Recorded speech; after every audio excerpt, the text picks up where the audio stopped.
Yo, my G, what you saying? My G. What up, and greetings!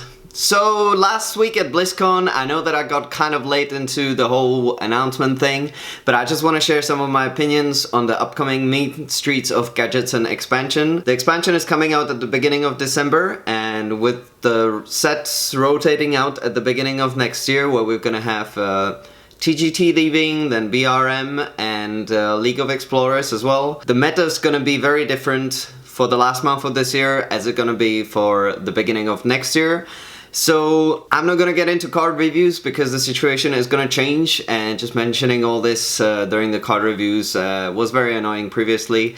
I don't also have that much of time as I had previously, so unfortunately there's gonna be no card reviews from this set, but I'm gonna try to make lists of maybe 5 of the best cards, 5 of the most overrated cards in terms of other people reviewing them, and the people in general and their opinions on the cards coming out. If you can remember, one of the most hyped cards was Mistcaller back when it was announced, and Cardstrike, Varian Rin, and then they saw very little play after they came out because people have actually had a chance to play them. I'm gonna do 5 of the most interesting cards from the set because I think there might be an interesting list for you to watch.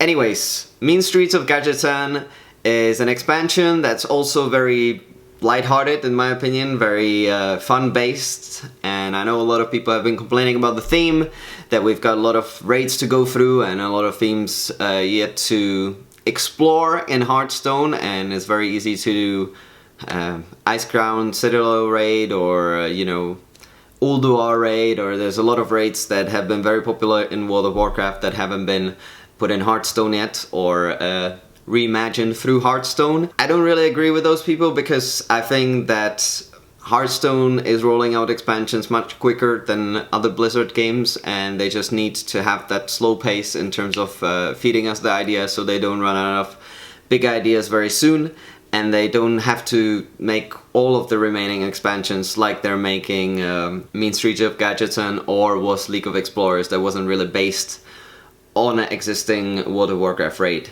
Now, what's the story behind it? So during Cataclysm, which I haven't played unfortunately anymore, fortunately, there was a big flood that Gadgetzan used to be a city in desert, and then it became an important port city, which made the city much richer and has led to formation of these free gangs or groups of people that pretty much control the streets. So it's Goons, Jade Lotus, and Cabal. I believe that in Goons there's Paladin warriors and Hunters. In Jade Lotus there's Druid Rogues and Shamans. And in Cabal it's Priest, Mage, and Warlock. So these gangs are gonna get their 3-color class cards, which is a new concept that Blizzard is introducing in this expansion. I was very much looking forward to it because multicolored class cards are a thing that has been in Magic the Gathering for a long time, and it's a really cool idea that they're adding, and just adding a bit of more depth to Hearthstone gameplay and to the mechanics. So we're not getting a new keyword necessarily like it was in case of Joust or Discover.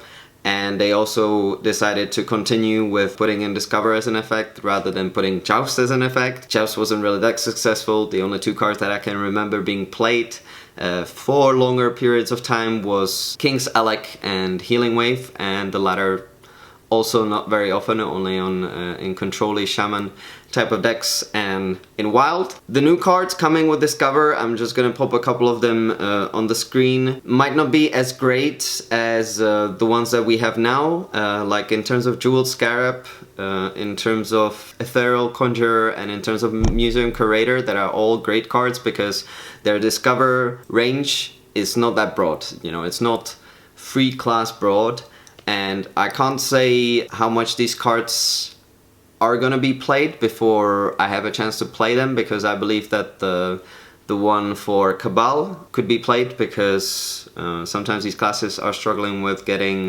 bots removal, and if it's from Warlocks, Mages and Priests, Usually you will get one board clear card from the option, or you're likely to get a board clear option from the cards presented to you. Yeah, so this is a very cool concept for me, and I'm very much looking forward to exploring it. And another theme that seems to be prevalent in this expansion will be buffing your cards in hand by playing cards. So we had a couple of cards previously in Hearthstone that has done the same thing, but these cards seem to be buffing them by +2/+2 or buffing specific cards like weapons. So that might be a cool interaction that hasn't been fully explored in Hearthstone just yet. There's 132 new cards coming out, so very similar number to the expansions that they have done in the past. And I'm actually super excited about this one. I don't know why I haven't been so excited about One Night in Karazhan, despite the fact that Karazhan was one of my favorite raids in World of Warcraft.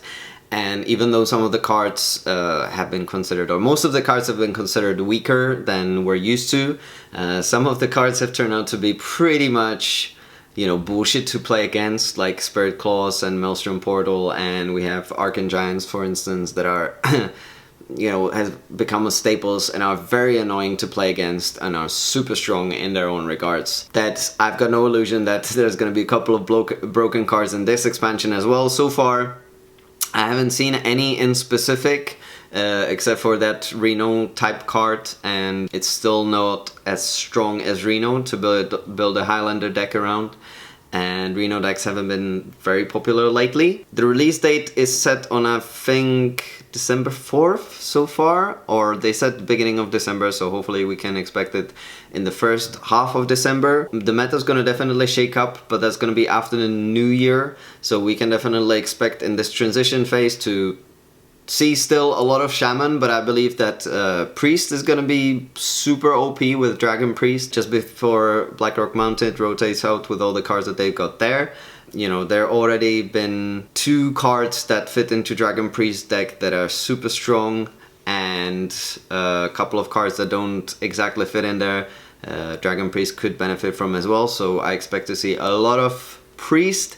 And I believe Priest will get the buff that people have been crying about. It's getting its Shaman treatment, don't you worry. It's just that my Golden Priest is not gonna feel that valuable anymore, unfortunately, I have to say. But apart from that, it's all good.